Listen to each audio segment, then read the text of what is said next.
Hey class, so here is the finished version of my painting.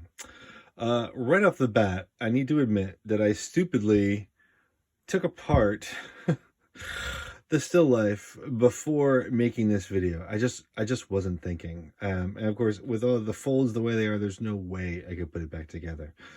And frankly, my daughter just used the bandana as a face mask today. So I was also kind of pressured to dismantle it. But anyway, the focus on the painting wasn't about, how faithful to reality this was. It was about getting a sense of the different textures that are represented here, the different types of cloth. Okay, these cloths have different sheens. They reflect light very differently from one another. Okay, now the background sheet is 100% cotton sheet, so it of course reflects light because we can see it, but I think it's interesting to know the difference between that and the bandana. The bandana is synthetic. I don't know if it's rayon or polyester or whatever, but it reflects light a bit more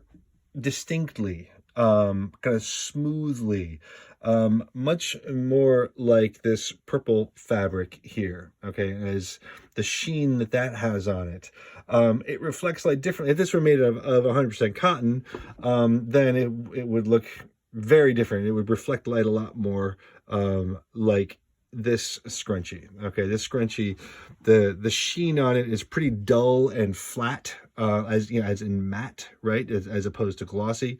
It reflects light, as if it's, I don't know, as if it's made of well, as if the finish on it is kind of a satin, to flat kind of finish, as opposed to a high gloss. You can see that the contrast from kind of the lights into the shadows is much gentler than the contrast that we see in this cloth. Same thing with the bandana. I'll get back to the graphics on the bandana in a second. The velvet, the crushed velvet here, obviously has the texture of it is very different. It's a lot more broken up. There's still a very clear sense of light and shadow, right?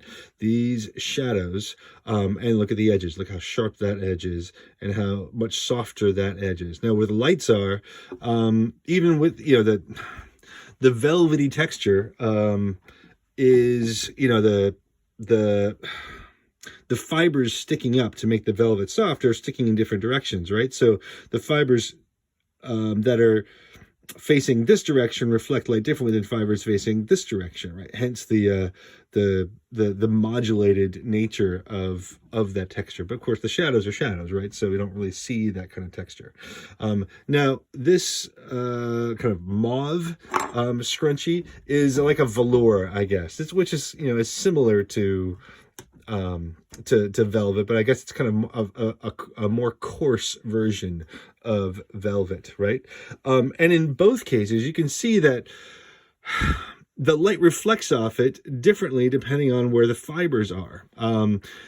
I will post, or I have posted, I'm not sure if I should speak past tense or present tense, a couple of versions of kind of finished paintings, as well as drawings of and paintings of folds, finished paintings that capture the texture of fabric just beautifully. In particular, the Hans Holbein the Younger's Sir Thomas More, the velvet in his sleeve is just absolutely gorgeous. And in that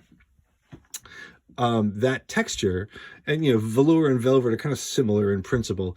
The fibers facing kind of perpendicular to our line of sight are going to reflect the most light, because we're seeing the side of those fibers. The fibers that are facing us, we're going to see into the shadow of those fibers. So like those fibers are going to appear to be quite a bit darker, right? So these kind of yellowy kind of highlights, as opposed to the more pink mauve body color of the are help us to see how highly reflective those fibers that are kind of facing perpendicular to us, kind of on the edge, the side of the cloth, right? So it's a real distinct difference from cloth like this, which is much more matte, much more almost solid looking, right? The weave of the fibers is, is fairly tight, although it's not synthetic.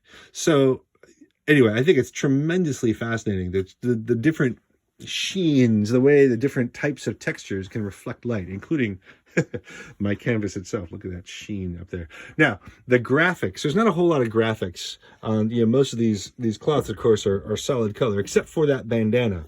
I did the light and dark reds of the kind of the light and shadow, the topography of the bandana, and I put the graphics on last. Now, graphics, in addition to being a drawing problem, notice that white spiral there, right? So the top of that hook appears like it's, because of the drawing, it's like laying down a bit more. Whereas, we're coming out of the pinky here, it's almost perpendicular to the line of sight, right? And that's a drawing thing. But also, look at the differences in the colors of the graphics in the light areas and in the dark areas. Okay, so this black line going around the outside of that white hook, that black, and I'm using the word black in air quotes, is really, the paint color is really something slightly darker than a middle gray. Okay, it just looks very dark because the red around it is so much lighter.